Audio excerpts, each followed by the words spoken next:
fie ok pentru dumneavoastră ca în următoarele, știu eu, 40-45 de minute să-mi acordați atenția. Amin.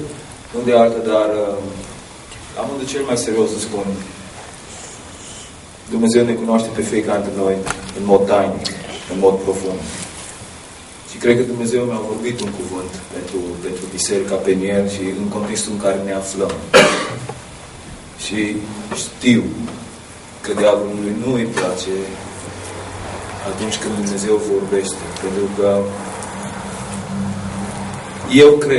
eu personal cred că scopul lui Dumnezeu este să ne reaprindă speranța.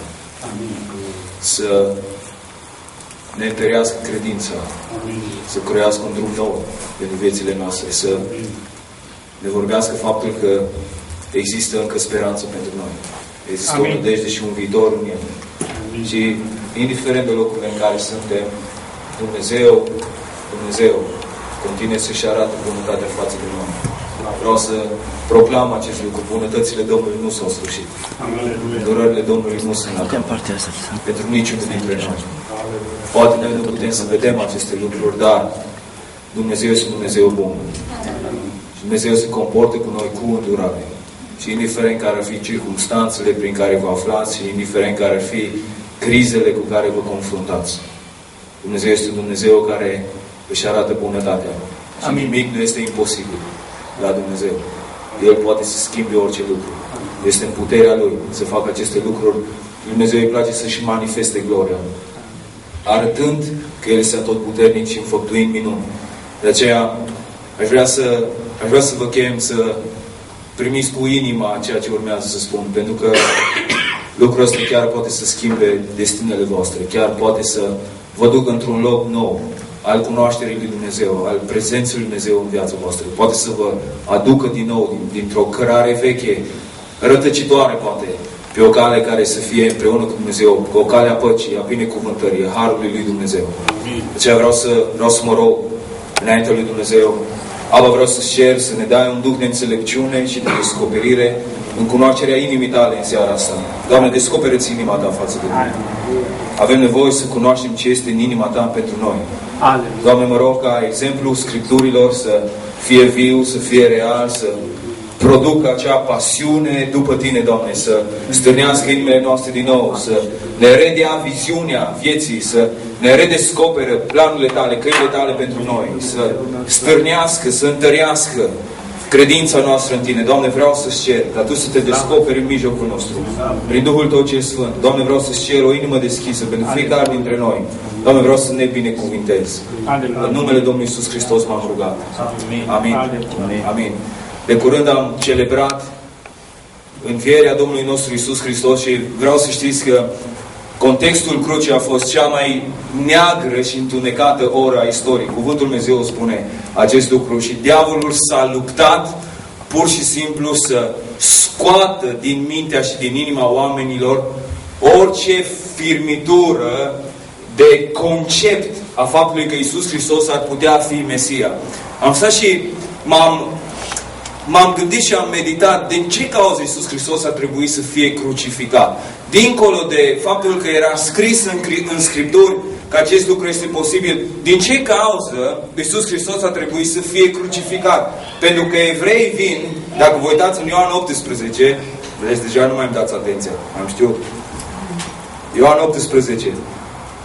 Am știut că diavolul va lucra în genul ăsta, o să fie tot felul de distrageri, dar sper să ne întoarcem la acest loc. Ioan 18, dacă deschideți cu mine, Ioan 18, versetul 31, evreii vin și mint în fața lui Pilat. Atunci când spun că în legea noastră nu este îngăduit să omorâm pe cineva. Este o minciună. Și vreau să știți, crucificarea este ceva mai profund, pentru că ei puteau să-L ucidă pe Iisus Hristos altfel. Iisus ar fi putut muri într-un alt fel, dar iudeii au insistat. Ei au insistat ca Iisus Hristos să fie crucificat. Vă aduți aminte cum a murit primul martir? Ucis cu pietre era metoda evreilor de a ucide pe cineva care se dea împotriva legilor. Dacă vă uitați în versetul 31, nu este nicio referință că în Scripturi era interzis de lege să fie ucis cineva. Chiar legea le permitea să ucidă pe cineva care stătea împotriva lui Dumnezeu. Și au mințit în acea zi pentru că vroiau în adins să îl crucifice pe Iisus Hristos ca să scoată ceva din mintea oamenilor. Conceptul că Iisus ar putea fi Mesia. Din pricina ceea ce a făcut. Și într-un fel au reușit. Știți din ce cauză? Știți din ce cauză? Pentru că în cuvântul lui Dumnezeu, în Deuteronom stătea scris că blestemat este cel ce este ucis pe lemnul crucii. Înțelegeți? Este blestemat. Cum poate să fie Mesia al nostru blestemat și în același timp să fie Dumnezeul lui Israel? Înțelegeți? Era imposibil în conceptul lor să mai se uite la Hristos care s-a lăsat crucificat că ar putea fi Mesia lor. Și prin această metodă, diavolul a încercat pur și simplu să scoată din mintea evreilor faptul că Hristos ar putea fi Mesia. Acum vreau să ne uităm la pasajul din seara asta, Luca 24. Luca 24 este pasajul din care vreau să vorbesc. În Luca 24, gândiți-vă, după 3 ani și jumătate de umblat împreună cu Iisus, semne și minuni, învieri, leproși curățiți, umblare pe mare, manifestarea slavei și a puterii lui Dumnezeu. După toate aceste lucruri, uitați-vă ce se întâmplă în ziua învierii. După ce ei au auzit din gura Fiului Lui Dumnezeu că El trebuie să pătimească, că trebuie să moară, dar a 3-a zi va învia. Iisus le-a spus că va învia. Înțelegeți? După ce au avut și au auzit aceste cuvinte, în dimineața când femeile vin și spun ucenicilor, a înviat Domnul, și spun, uitați-vă în versetul 11 din Luca 24, interesant acest verset. Cuvintele acestea li se păreau apostolilor basme și nu le credeau. După ce Iisus a spus aceste lucruri, după ce au văzut minunea lui Dumnezeu, dragilor, apostolii au văzut un om înviat. Ei credeau că Iisus poate să învie, pentru că au văzut pe altcineva înviat, dar din pricina a ceea ce diavolul a lucrat în mințile lor, în conceptul lor, înțelegeți, au început să stea împotriva cuvintelor lui Dumnezeu. Și în acest context, ne uităm mai departe, în Luca 24, versetul 13, în aceea zi, iată, 2 ucenici se duceau la un sat numit Emaus, care era la o îndepărtare de 12 km de Ierusalim. Și vorbeau între ei despre tot ce se întâmplase. Pe când vorbeau ei și se întrebau, Iisus s-a apropiat și mergea pe drum împreună cu ei, dar ochii lor erau împiedicați să-L cunoască. El le-a zis, ce vorbe sunt acestea pe care le schimbați între voi pe drum? Și ei s-au oprit uitându-se triști. Drept răspuns, unul dintre ei, numit Cleopa, i-a zis, tu ești singurul străin aici la Ierusalim, de nu știi ce s-a întâmplat în el, în zilele acestea? Ce le-a zis el? Și ei au răspuns, ce s-a întâmplat cu Iisus din Nazaret, care era un proroc puternic în fapte și în cuvinte înaintea lui Dumnezeu și înaintea întregului norod. Cum preoții cei mai de seamă și mai mari noștri l-au dat să fie osândit la moarte și le-au răstignit. Noi trăgeam nădejde că El este acela care va izbăvi pe Israel, dar cu toate acestea, iată că astăzi este a 3-a zi de când s-au întâmplat toate aceste lucruri. Ba încă niște femei de ale noastre ne-au pus în uimire. Ele s-au dus de dimineață la mormânt și au găsit trupul și au venit și au spus că ar fi văzut și o vedenie de îngeri care ziceau că El este viu.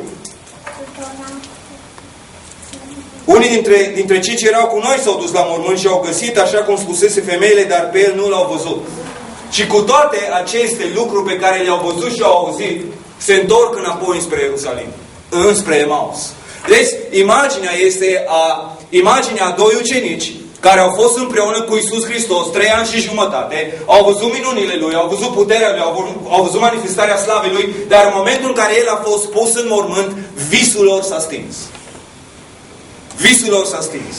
Viziunea vieților a încetat. Și triști, cu inima tristă, dezamăgiți, descurajați, fac cale întoarsă de la Ierusalim înapoi spre Emaus să înceapă o viață nouă. Și, dragilor, de multe ori ne aflăm în astfel de contexte. Înțelegeți? Când se întâmplă ceva, și vreau să știți, una dintre cele mai mari unelte ale diavolului pe care le folosește împotriva omenirii și în special împotriva bisericii, este dezamăgirea. Este descurajarea. Vă spun, avem impresia că diavolul se luptă cu știu ce alte arme. Vă spun, dezamăgirea și descurajarea este una dintre cele mai puternice arme ale celui rău. să te dezamăgească, să te descurajeze, să nu continui să faci lucrarea lui Dumnezeu. Și oamenii ăștia, după ce au stat mai multă vreme împreună cu Iisus Hristos, ajung în acel loc în care sunt dezamăgiți, sunt descurajați. Visul lor se stinge. Iisus le dăduse un vis acestor oameni. Dar în momentul în care este pus în mormânt, și după 3 zile, când văd că nu se întâmplă nimic, oamenii se spun, ok, mergem înapoi. Mergem înapoi la casa noastră. În ultimele 6 luni ne-am mutat din Bazna în Timișoara. Și vă spun, au fost cele mai grele 6 luni din viața mea. Am avut multe lupte de dus. Multe lupte de dus. Am avut mulți împotrivitori. Am avut mulți acuzatori împotriva noastră. Și vă spun, este mai ușor să stai cu oameni care vin și se împotrivesc împotriva ta, oameni care vin de afară. Dar cel mai dureros și cel mai greu lucru este atunci când îți stă împotrivă cel care este frate cu tine. Cel care este prietenul tău, cel care mănâncă la masă împreună cu tine. Am putut să facem față presiunilor, descurajărilor, împotrivirilor, acuzelor celor din afară, dar vă zic, într-o zi, unul dintre cei mai buni prieteni ai mei, un om în care am investit ani de zile, a venit la mine și a stat împotriva mea și a zis, vreau să renunț, vreau să plec de lucrarea în care suntem chemați împreună. Și vă spun lucrul să m-a rănit profund. M-am simțit descurajat, dezamăgit. Și dintr-o dată, inima mea a început să cadă într-o stare în asta de descurajare puternică. Și am ajuns în locul în care îmi puneam întrebări. Oare, Doamne, m-ai chemat să fiu aici? Oare asta e chemarea ta pentru viața mea? Oare sunt chemat să stau în casă de rugăciune zi și noapte să mă rog înaintea ta? Doamne, oare nu cumva am greșit legat de chemarea mea? Oare nu cumva vocea pe care am auzit-o nu a fost vocea ta? Oare chiar trebuie să stau și să îndur în fiecare zi împotrivirea oamenilor pentru că vreau să mă închin înaintea ta? Împotrivirea oamenilor pentru că vreau să mă rog? Împotrivirea oamenilor pentru că vreau să trăiesc în sfințenie? Oare nu pot să mă duc să fac altceva, pur și simplu, să-mi caut ceva de lucru, să mă duc să stau pe bancurile bisericii în fiecare duminică, să stau să consum o predică și să fie tot ok? Și țin minte că Dumnezeu a venit la mine în acea zi. Și mi s-au deschis ochii legat de exact de acest pasaj. Și vă spun, s-a întâmplat ceva în sufletul meu ce nu mi s-a întâmplat niciodată. În timpul acestor lucruri, Dumnezeu a venit, s-a atins de mine și ca și cum ai lua o hârtie și ai mototoli-o așa, și ai trage-o, pur și simplu, așa a luat Dumnezeu de peste sufletul meu. Ca o hârtie pe care o iei, o mototolești și o arunci la coș. Exact asta s-a întâmplat. Și dintr-o dată Dumnezeu a început să aprindă inima mea. Și să-mi aduc aminte de fiecare moment în care harul Său a venit peste mine, puterea Lui a venit peste mine, a deschis ochii să văd. Să văd felul în care m-a binecuvântat, felul în care m-a călăuzit, felul în care a mișcat inimile oamenilor pentru a mă binecuvânta, felul în care ne-a binecuvântat financiar, felul în care am ajuns în Timișoara, felul în care am fost binecuvântat să stăm în Timișoara. V-am spus, sora Cati tocmai a fost la noi, a văzut, nu am mințit când am spus că stăm într-un cartier de vile în Timișoara, cu toate că n-am avut nimic. Când ne-am dus să ne mutăm în orașul Timișoara, eram niște tineri din Bazna, ok? Toți trăiam prin credință de 6 ani. Toți, niciunul dintre noi n-aveam conturi în bancă, n-aveam nimic, dar Dumnezeu ne-a chemat să mergem în Timișoara. Și m-am dus și am dat pe Google să văd ce apartamente sunt în Timișoara și când m-am uitat, Doamne, aveam nevoie de 2 apartamente pe care să le închiriem și pentru noi, ok? Pentru noi, chiriile erau, wow! Și eu, Doamne, dacă Tu nu o să ne ajuți, mi-e imposibil să văd că ne vom muta aici. Și Dumnezeu mi-a spus în ziua aia, fiule, doar începe să mulțumești pentru ce am să-ți dau. Am zis, Doamne, vreau să te pun la încercare. Uite, eu o să fac lucrul ăsta, mă ambiționez înainte, dar pentru că Tu ești Dumnezeul meu. Și o să închiriez un apartament de lux. Un apartament de lux în Timișoara, cu 4 camere, 400 de euro chirie. O să mă ambiționez și vreau pur și simplu să te pun la încercare legat de acest lucru. Și eram gata să fac acest lucru și Dumnezeu mi-a zis, nu. Vreau doar să mulțumesc pentru ceea ce o să-ți dau.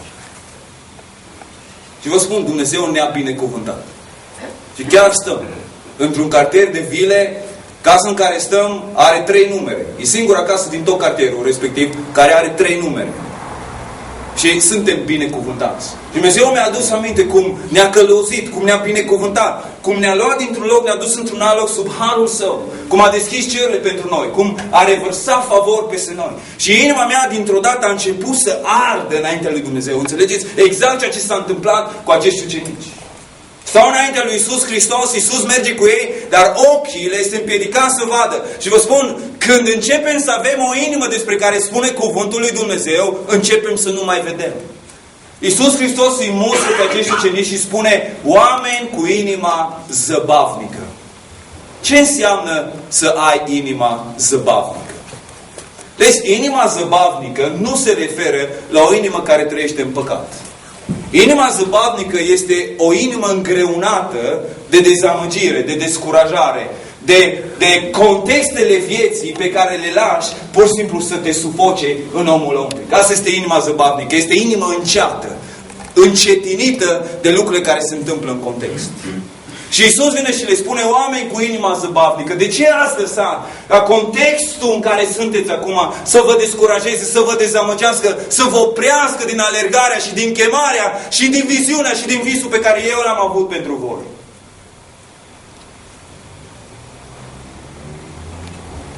Și cuvântul Lui Dumnezeu vine și spune că Iisus Hristos, imediat după aceea, și mi-am dat seama de inima mea zăbavnică. Și Iisus Hristos, pur și simplu, nu mi s-a întâmplat niciodată, dintr-o inimă zăbavnică, imediat a început să aprindă inima mea. A început să-mi deschidă Scripturile, nu de la Geneza la Apocalipsa, ci să-mi descopere viața. Să-mi aduc aminte de felul în care m-a călăuzit, felul în care m-a binecuvântat, felul în care a pus favorul Său peste viața mea. A trebuit să trec prin acest context.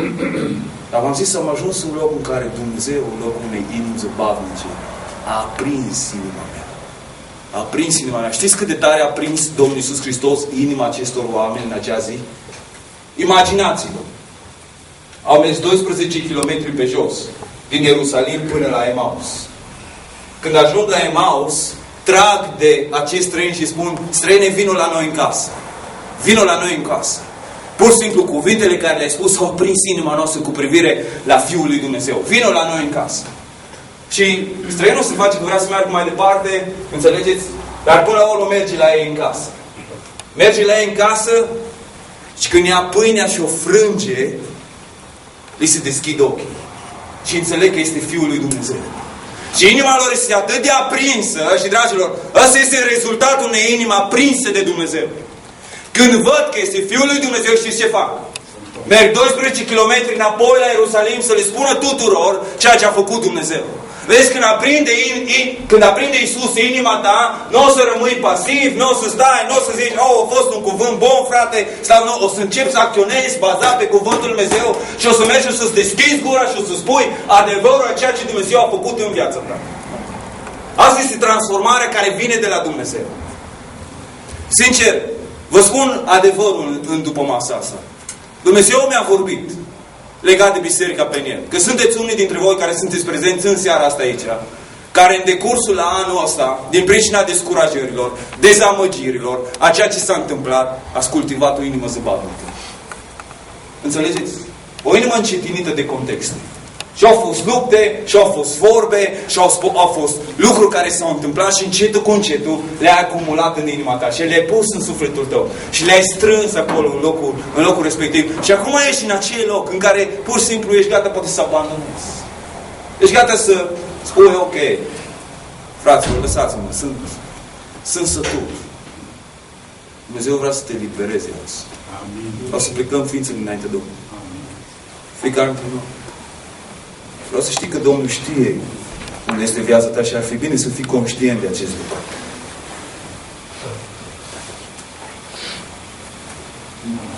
Știu că în anul care a trecut, Biserica Peniel a trecut prin multe lucruri. Știu că la fel cum mi s-a întâmplat mie, mi s-a întâmplat și vouă. Oameni care nu au fost nici măcar o dată aici în locul ăsta să vadă ce se întâmplă aici. Au rostit tot felul de vorbe lipsite de înțelepciune și neadevărate despre voi. Și poate au fost frați și surori pe care i-ați iubit, cu care ați stat la masă, cu care v-ați împărțit pâinea, dar la un moment dat au venit împotriva voastră. De toate lucrurile astea, dragilor, inimile noastre nu pot să rămână pasive la toate aceste lucruri. Inimile noastre nu rămân pasive la toate aceste lucruri.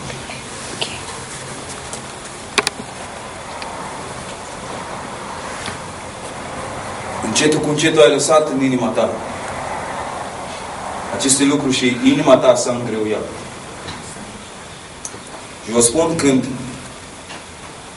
avem o inimă îngreuiată de dezamăgire și de descurajare, chiar și atunci când primim cuvinte profetice de la Dumnezeu, avem tendința să nu mai credem. Și poate Dumnezeu a venit și ți-a vorbit și ți-a zis direct anumite lucruri. Dar din pricina unei inimi zăbavnice, vreau să mă auzi bine în seara asta, ai tendința să nu mai crezi cuvântul lui Dumnezeu. Ai tendința să te împotrivești. Ai tendința să ignori. Ai tendința să stai departe. Vă aduceți aminte de ucenici? Credeau că sunt basme. Adevărurile pe care femeile acelea le-au rostit, credeau că sunt basme pentru că aveau o inimă zăbavnică. O inimă plină de descurajare, de dezamăgire, de întristare. Cuvântul ne spune că erau triști. Deci vrea să stăm înaintea Domnului în seara asta. Și, dragilor, v-am spus, aș vrea să fim conștienți că Dumnezeu ne cunoaște. Amin. Vreau să strigi înaintea Domnului pentru eliberarea inimii tale. Amin. Spui, Domnul, Doamne, vreau să eliberez inima. Amin. Am strâns în inima mea dezamăgire, descurajare. Nu mai văd viziune pentru biserica asta. Nu mai văd viziune pentru familia mea. Nu mai sunt înflăcărat. Nu mai am pasiune să vin în acest loc, la adunare, să mă întâlnesc cu Sfinții. Am lăsat ca inima mea să fie rănită de lucruri, dar vreau să fiu eliberat de tine. Scumpilor, să ai inima liberă este cel mai glorios lucru. Amin. Deci majoritatea oamenilor caută să aibă dreptate. Eu caut să fiu liber. Sunt mulți oameni în lumea asta care au dreptate, dar nu sunt liberi. Caută să facă dreptate, să aibă dreptate. Așa cum spun ei, așa să fie. Vreau să am inima liberă. Pentru că la final, să ai inima liberă este ceea ce contează. Nu dacă ai dreptate sau nu. De aceea, cum zicea fratele Iosif, lasă piatra jos. Și uite-te în inima ta, dacă nu cumva, din pricina descurajării, a dezamăgirii, ți-ai creat acest sistem de autoapărare prin care lovești pe alții.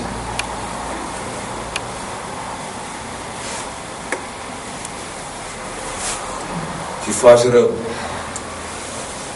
Pentru că te-ai simțit rănit, lovit, trădat. Ar fi bine să te oprești în acest lucru. Și să recunoști că ai o inimă zăbavnică și să ceri liberarea lui Dumnezeu peste sufletul tău, peste inima ta. Domnul te vrea liber, înțelegi? Nici măcar nu te simți bine în trupul tău atunci când nu ești liber. Nu te simți bine cu tine însuți. Nu te simți bine cu cei din jurul tău. Nu te simți bine în biserică. Nu te simți bine în familie. În pricina acestor lucruri, lasă-L pe Dumnezeu să-ți elibereze inima. Amin. Scumpilor, credeți-mă, prin descoperirea Duhului Sfânt știu ce vorbesc aici în seara asta. De haideți să stăm înainte de fiecare. Spune, Doamne, liberează inima. Liberează inima. Liberează mintea. De toate lucrurile care s-au întâmplat anul trecut. Dă-mi o inimă nouă. Zidește în mine o inimă nouă, o inimă curată. Zidește în mine o inimă nouă, o inimă curată. O inimă sfântă, Dumnezeu meu. Aprinde inima mea din nou. Aprinde inima mea din nou. Dă din nou viziune inimii mele. Dă din nou speranță inimii mele. Ajută-mă să văd din nou că există o cale de scăpare. Ajută-mă să văd din nou că există o luminiță la capătul tunelului întunecat în care sunt.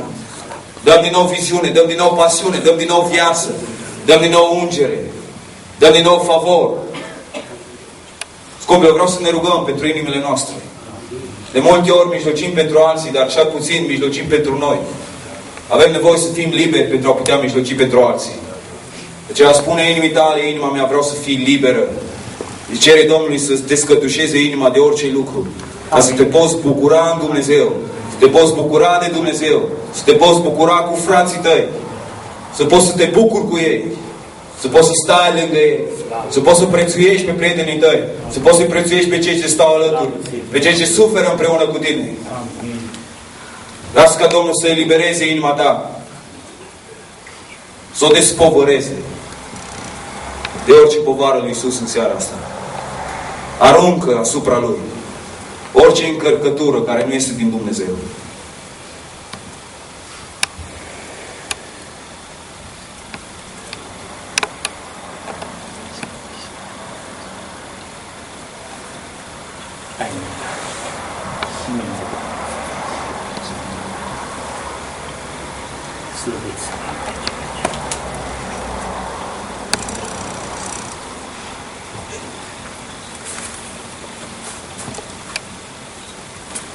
Scumpilor, e posibil ca biserica Peniel să intre într-un sezon, într-un anotimp nou.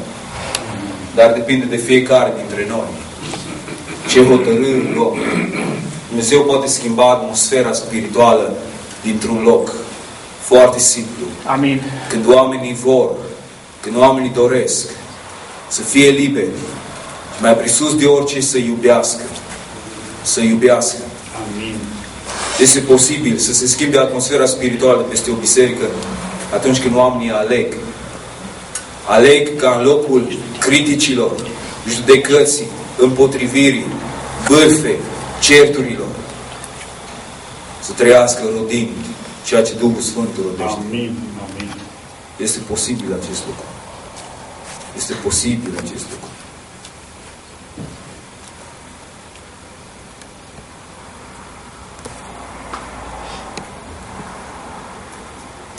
Este posibil acest lucru. Vreau să vă citesc câteva versete care sunt esența creștinismului.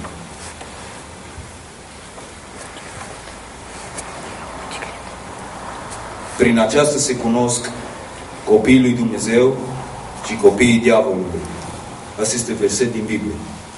Prin aceasta se cunosc copiii lui Dumnezeu și copiii diavolului.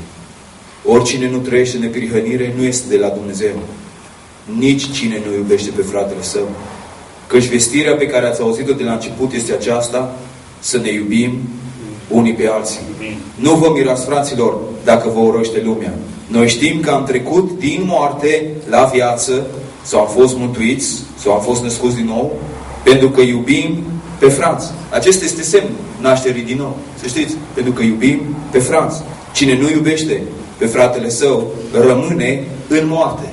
Și ce spune acest verset? Cine nu iubește pe fratele său, rămâne în moarte. Nu are viață veșnică în el. Oricine urăște pe fratele său este un ucigaș. Și știți că niciun ucigaș n-are viață veșnică rămânând în el. Noi am cunoscut dragostea lui prin aceea că el și-a dat viața pentru noi. Și noi, deci, trebuie să ne dăm viața pentru frați. Ți-ai dat viața pentru frați. Scumpilor, ne-am dat viață pentru frați. Amin. Dar cine are bogățiile lumii acestea și vede pe fratele său în nevoie și își închide inima față de el, cum rămâne în el dragostea de Dumnezeu? Copilașilor, să nu iubim cu vorba, nici cu limba, ci cu faptă. Amin. Și cu adevărul. Amin. Prin aceasta vom cunoaște că suntem din adevăr și ne vom liniști inimile înaintea Lui. Amin. Vă aduceți aminte? Credeți-mă, eu păstrez viu în mintea mea fiecare mesaj pe care l-am adus aceste biserici. Probabil sunt singurul, dar e ok. E ceva normal că o să fiu singurul care știu ce am vorbit aici. Dar eu mi-aduc aminte de ziua deschiderii acestei biserici. Mi-aduc aminte de weekendul următor, zilei deschiderii acestei biserici. Mi-aduc aminte ce am predicat în acea zi, prin Harul lui Dumnezeu. Și mi-aduc aminte ceea ce v-am spus. Și atunci v-am spus, și predica mea a fost din Coloseni, capitolul 2. Atunci v-am spus că semnul unei biserici mature este când biserica se îmbărbătează, frații se îmbărbătează unii pe alții. Și v-am cerut să faceți acest lucru Și probabil 2-3 zile, cum este cam peste tot în universul ăsta, ați făcut, v-ați încurajat unii pe alții. Dragilor, ăsta trebuie să fie un stil de viață. Să îmbărbătezi, să încurajezi pe frații. Amin. Trebuie să fie un stil de viață. Este semnul unei biserici mature. Dacă vreți să aveți o biserică puternică, care să miște, care să sfarme, care să străpungă atmosfera spirituală, trebuie să învățați să vă încurajați unii pe alții. Auziți? Trebuie să învățați, să vă îmbărbătați, să vă încurajați unii pe alții. În adevăr. Îmbărbătarea este doar în adevăr. Înțelegeți ce spun? Trebuie să învățăm să facem acest lucru. Pentru că dacă nu ne îmbărbătăm unii pe alții, vă spun ce facem. Ne descurajăm unii pe alții. Gândiți-vă cât de mult ai fost o sursă de îmbărbătare pentru biserică și cât de mult ai fost o sursă de descurajare pentru biserică. Sunt două slujbe înaintea tronului lui Dumnezeu. Două, care se întâmplă și azi. Sunt doi care stau înaintea Lui. Știți, nu? Apocalipsa 12:10. Ambele slujbe sunt zi și noapte. Interesant. Este unul care mijlocește pentru poporul lui Dumnezeu zi și noapte. Și din ce cauză mijlocește pentru poporul Dumnezeu zi și noapte? Pentru ca poporul Dumnezeu să fie îmbărbătat, să ducă la bun sfârșit planul lui Dumnezeu. Amin. Cel despre care spun este scris în Evrei 7:25. Evrei 7:25. Mântuitorul acestei lumi. Amin. Stă pe genunchi înaintea Tatălui și mijlocește pentru sfinți, zi și noapte, pentru îmbărbătarea lor, pentru ca biserica să ducă la bun sfârșit mandatul lui Dumnezeu. Deci El mijlocește de apururi pentru sfinți. Este o slujbă pe care Fiul lui Dumnezeu o face înaintea tronului lui Dumnezeu. Și apoi este celălalt, Apocalipsa 12:10. Este celălalt care toată ziua și noaptea face cealaltă slujbă. Și vă spun, ca și sfinți, ca și frați, ne putem alinea unea dintre cele două slujbe. Interesant acest lucru. Dar poți să fii sfânt și să faci lucrările celui rău. Interesant. Din când în când. Dacă le faci tot timpul, spun, nu e sfânt. Dar din când în când poți să-ți lași limba să fie folosită de cei rău. Cu adevărat, viață și moarte stă în puterea limbii. Și limba mai mult decât orice, ascultați-mă bine, limba mai mult decât orice descoperă caracterul meu. Limba, nu altceva. Limba. De asta, mai în glumă, mai în serios, tot vorbesc cu frații mei despre Matei 12. Tot timpul le aduc aminte, pentru că Domnul a spus niciun cuvânt nefolositor să nu iese din gură.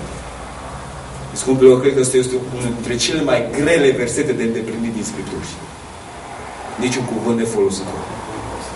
Pe buzele tale să fie harul, să fie viață, să fie binecuvântare, să fie îmbărbătare. Nu doar în biserică, ci și la celular, când vorbești cu frații tăi. Ok? Și la celular, când vorbești cu frații tăi, să fie tot harul pe buzele tale. Să fie tot încurajarea, tot îmbărbătarea. Frați și surori, vă spun, poate sunt unul dintre oamenii care îmi doresc cel mai mult să văd biserica din Viena puternică în Dumnezeu. Am o controversă cu Împărăția Întunericului. Și credeți-mă, văd Împărăția Întunericului puternic zidită în acest oraș. Și am o controversă cu Împărăția Întunericului. Voi sunteți oameni aleși de Dumnezeu. Înțelegeți? Sunteți aleși de Dumnezeu să fiți în acest oraș o lumină a lui Dumnezeu. Amin. Dar este imposibil să duceți la îndeplinire planul și scopurile lui Dumnezeu dacă nu învățați să vă respectați, să vă onorați și să vă îmbărbătați unii pe alții. Este necesar. Necesar. Am zis, e simplu de făcut, dar în același timp așa de greu. Și ați văzut, v-ați convins acum cu un an când v-am spus că este foarte greu. Este simplu, dar este foarte greu. Pentru că trebuie să calci pe firea ta pământească. Asta este cel mai greu lucru. Să calci pe firea ta pământească și să trimiți un SMS care este gratis. Deci aveți SMS-uri gratis, da sau ba? Da. Majoritatea dintre voi nu le folosiți în decursul unei luni, da sau ba? Da. Poți să trimiți unul din SMS-urile alea gratis unui frate de-a tău și să-i dai un cuvânt de îmbărbătare într-o zi și să-l folosești cu scopul lui Dumnezeu. Vă spun, de multe ori am fost îmbărbătat de frații mei. Aleluia. Am început să învățăm pe cei din casă de rugăciune, care vin în casă de rugăciune, și vă spun, asta a fost exact în momentele critice ale casei de rugăciune. În momentele critice ale casei de rugăciune am învățat pe frați și pe surorile casei de rugăciune să dea Dumnezeuri unei altora. Și vă spun, am fost extrem de binecuvântat. Când un frate la care nici măcar nu te aștepta să se gândească la tine, să scrie un SMS și să spună, dragă frate, să știi că astăzi mă rog pentru tine. Să știi că astăzi te-am binecuvântat. Și să încerci să aduci niște cuvinte alese pentru unul dintre frații tăi. Scumpilor, asta este lucrarea lui Dumnezeu. Înțelegeți? Și vă spun, fă-o în special la cei cu care nu ai neapărat o relație strălucită. Fă-o cu ei. Smerește-ți inima. Așa poți să smerești inima. Dragilor, avem nevoie să ne smerim inimile. Nu știu cum este inima dumneavoastră, dar inima mea, vă spun, este desnădăjduit de rea. Desnădăjduire de rea. Un cuvânt așa spus de vreun frate aprinde inima mea și e nevoie de soția mea deseori ca să am o soție glorioasă. Serios. Știe să arunce apă atunci când inima mea este inflamată de rău. Și mulțumesc Domnului pentru ea. Vă spun să învățăm să ne îmbărbătăm unii pe alții. Avem inimi desnădăjduit de rele, dar vă spun, citiți în Proverbe, ok? Ce înseamnă să primești niște cuvinte dulci. Citiți în Proverbe ce înseamnă să dăruiești niște cuvinte dulci. Scumpilor, să nu lăsăm gurile noastre să fie folosite de acuzatorul acestui lucru. Să nu mai lăsăm acest lucru. Asta distruge într-o biserică mai mult decât orice altceva. Mă auziți? Asta distruge într-o biserică mai mult decât orice altceva. De asta, vă puteți imagina că Cuvântul Dumnezeu spune că bârfitorii nu ajung în Împărăția lui Dumnezeu? Știți că scrie în Apocalipsă acest lucru? Da sau ba? Da. Te-ai lăsat cercetat în ultima vreme de acest verset. Niciun bârfitor nu intră în Împărăția lui Dumnezeu.